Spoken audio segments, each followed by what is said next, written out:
개심종, 개심사, 불자 여러분 반갑습니다. 오늘도 지장보살 영업록을 독송하도록 하겠습니다. 제9장 불수레의 불을 꺼주다. 형주 땅에 한 선비가 있었는데 그의 이름은 전해지지 않으나 글보다는 오히려 사냥을 업으로 하는 사냥선비인 듯 하다. 그의 별명만 전해지는데 별명이 안웅, 기러기 영웅인 것으로 보아 좋게 짐작이 간다. 사냥을 즐겨 했지만 특히 기러기를 잡는 데는 명수였다. 그러니 벼슬 꽁지 하나 했을 리 없다. 사냥을 즐기면서 이럭저럭 50살이 되어서 열병을 앓다가 죽었다. 그의 아내는 풍습에 따라 울면서 시체를 산에다 내다 버렸다. 호랑이 밥이나 되라는 의미도 있었던 것이다. 그런데 3일 만에 그는 살아나 자기 걸음으로 비실비실 집에 돌아온 것이다. 죽어서 산에 버렸던 사람이 걸어 들어오니 얼마나 놀라웠겠는가. 집안 권속들은 깜짝 놀라 귀신이 돌아왔다 하고 얼굴이 새파랗게 질려서 오들오들 떠는데 문제의 안웅의 고동은 귀신으로만 보이지 않았다. 초췌한 얼굴에 그 중에 화색이 돌고 고동이 정상적이었기 때문이었다. 가족들은 겁에 질렸다가 놀라움으로 바뀌고 순식간에 기쁨으로 바뀌어 야단법석 일대 소동이 일어났다. 그런데 안웅이 하는 말은 정말 놀라운 일이었다. 내가 앓고 있는데 누군가가 나를 어서 가자고 소리치면서 집 안에 들어왔다. 자세히 보니 그 형상이 우악스럽기가 흉흉할 수가 없었다.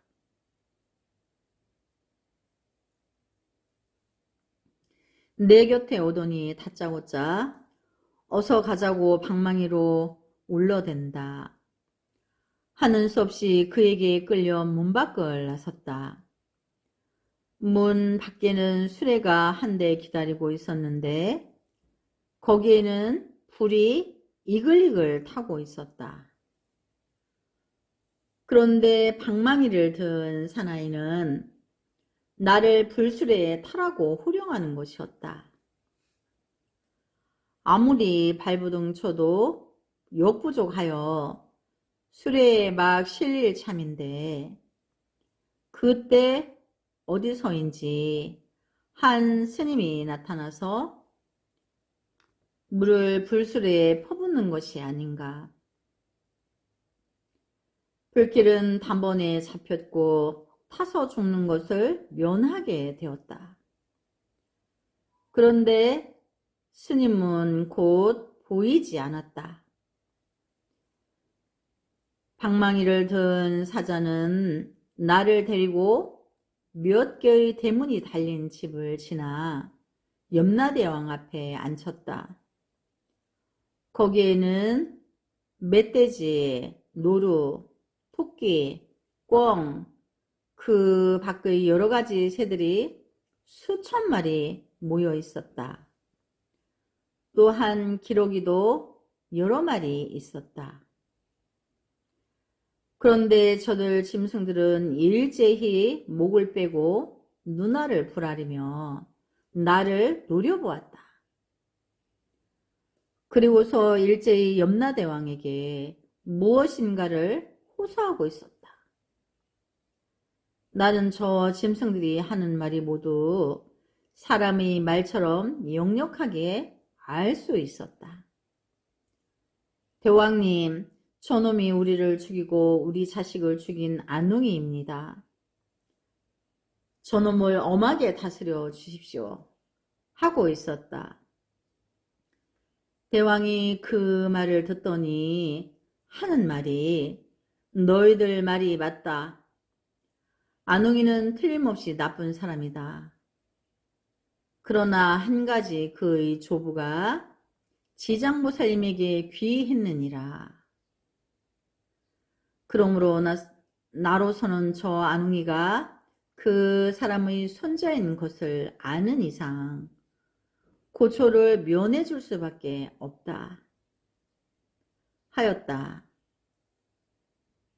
나는 귀가 번쩍 뜨였다.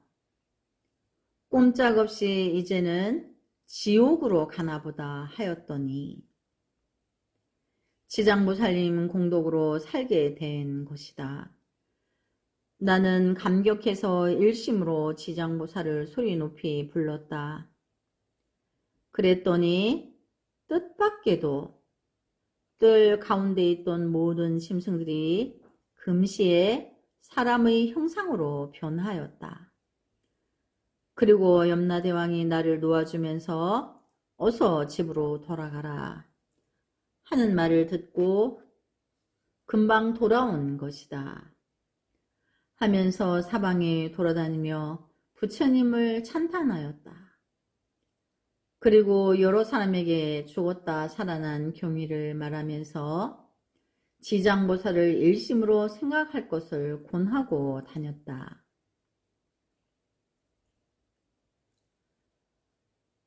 제10장 신들렸던 여자가 중이 되다. 송나라 요성 향예는 가호가 2000여 호가 되었는데 모두가 신심이 매우 두터웠었다. 대개들 관음보살과 지장보살의 두 보살을 신앙하였고 관음경과 지장신륜경을 존중하였다. 그곳에 오래된 절이 있었다. 기와는 청기와이었고 법당에는 본존이 일장육척되는 아미타불이었고 좌우에 관음보살과 지장보살이 두 성상을 모셨는데 모두 높이는 7척 5촌이었다. 그리고 때때로 신령스러운 상서가 있었다. 송나라 태종 태평년 서기 976년에 전염병이 크게 만연하여 죽는 사람이 많았는데 이를 걱정한 성주가 지장보살에게 기도하였더니 지장보살 존상에서 방광하여 그 광명은 온 성내를 뻗쳤고 병들은 자는 나았으며 죽었다고 버린 자가 다시 살아나기도 하였다. 그래서 온 성내에 연불 소리가 가득 넘치게 되었다. 그때 있었던 일이다. 신들린 한 여자가 있었는데 그는 불법을 믿지 않다가 병으로 죽었다. 하루가 지난 다음 아침에 다시 살아나더니 곧장 절로 찾아가 지장보살 존상 앞에 엎드려 울며 절을 하였다. 그리고 이상히 여겨 모인 사람들에게 이유를 말하였다. 다들 아시는 바와 같이 나는 접신한 사람이 아닙니까? 내가 이번에 죽어서 악귀에게 묶여가면서 많은 고통을 받았는데 내가 섬기는 신에게 구원해 달라고 애걸복걸해 보았지만 신은 악귀 앞에서 아무 말도 하지 못하였습니다.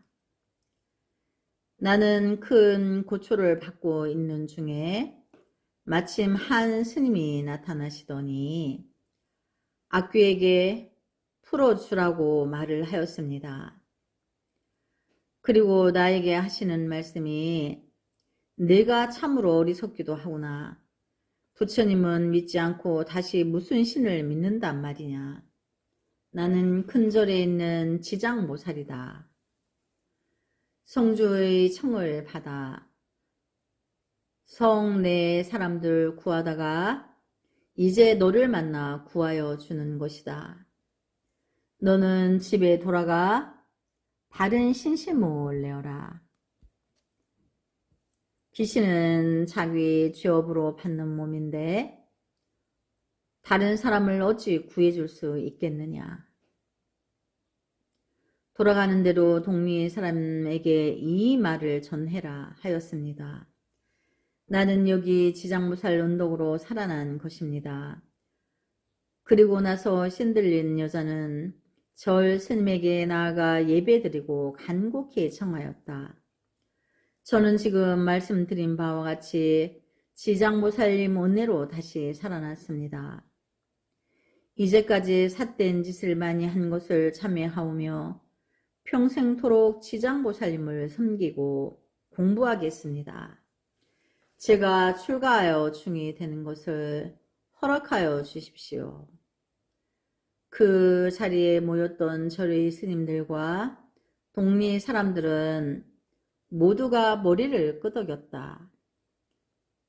그녀의 신실한 말에 동정하였다.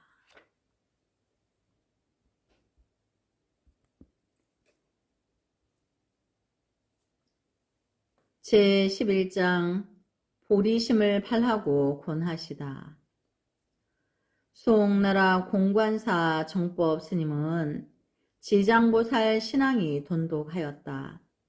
매달 18일 지장제일마다 지장보살 촌상 앞에 예배 공양하고 일심으로 기도하였는데 지장보살님의 응화신을 뵙고자 하는 것이 그의 소원이었다. 그렇게 하기를 만 3년 만에 어느 날 밤에 누가 절 처마 밑에서 잔다는 말을 듣고 나와 보았다. 그랬더니 유난히도 얼굴에서 광채가 나는 한 젊은 스님이 정법 스님 앞에 다가오며 정법 스님이 미처 말도 하기 전에 말을 하였다. 스님은 묘한 원이 이미 두루하였는데 의기는 어찌하여 짧은가 하고는 문득 사라졌다. 정법 스님은 꿈이 아닌가 생각했다. 그 광채가 나는 젊은 스님은 어디로 갔는가? 누구인가? 그 말의 뜻이 무엇인가? 한참 동안 오독하니 그 자리에 서 있었다. 한 걸음도 옮기지 않고 한참 만에야 꿈에서 깨인 듯 합장하면서 나무 지장보살, 나무 지장보살 이렇게 감동 어린 목소리를 내면서 법당을 향하였다. 그리고 지장보살 존상 앞에 지극정성 예배를 하였다. 절은 끝날 줄을 몰랐고 눈물이 쉴 새 없이 볼을 타고 흘렀다. 그의 손이 소원이었던 지장보살의 화신을 만난 것이며 또한 법문까지 친히 들었던 것이다. 묘한 원이 이미 이루어졌다는 뜻은 지장보살의 화신이 나타났다는 뜻이며 의기가 짧다는 말은 보리심을 발하여 널리 많은 사람들에게 법을 전하여 최고에서 건져주라는 뜻임을 그의 가슴 속에서 느낌으로 알고 있었다. 지장보살님 감사합니다. 보살님 말씀대로 하오리다 하는 정법 스님의 뜨겁고 굳은 마음은 지장보살 앞에 엎드려 일어서지 못하였던 것이다. 그날 밤 꿈에 어둠 속에서 만난 젊은 스님이 또 나타났다. 내가 나를 기억할 것이다. 나는 지장보살이니라. 나를 보고 싶어 함으로 이렇게 내 모습을 나타내 보이는 것이다. 너는 마땅히 보리심을 발라여 널리 많은 사람들을 이롭게 하도록 힘써라. 이것이 너에게 주는 말이다. 내가 나의 형상을 그리고 또 만들어서 세간에 남기고 또 공경한 공덕으로 너는 장차 길이 사막도에 떨어지지 않을 것이다. 이 생이 다하면 도솔천에 날 것이며 미륵존불께서 출현하실 때 부처님의 수기를 받을 것이다. 이제부터 내가 너를 따라주는 것이 마치 그림자가 형상을 따르고 물이 그릇을 따르듯 하리니 그리 알고 힘써 정진하여라. 고 말씀하셨다. 정법 스님은 꿈을 깨고 나서 그 기쁨과 감격을 어찌할 수 없었다. 일어나 앉아 단정히 합장하니 뜨거운 눈물이 새롭게 한없이 흘러내렸다. 날이 밝자 정법 스님은 가진 물건을 모두 팔았다. 옷이며 바루며 돈이 될 것은 모두 팔아서 새로운 지장보살 등상을 조성하기에 이르렀다. 그 소원은 수년 만에 이루어졌고 존상에서는 자주자주 방광하였다. 많은 사람들의 신앙을 모으고 신념을 키워주었다. 정법 스님은 부처님을 찬탄하고 지장보살 공경을 널리 권하면서 세상 인연을 다하였다. 네, 오늘은 여기까지 독송하도록 하겠습니다. 남모 지장보살, 남모 지장보살, 남모 지장보살.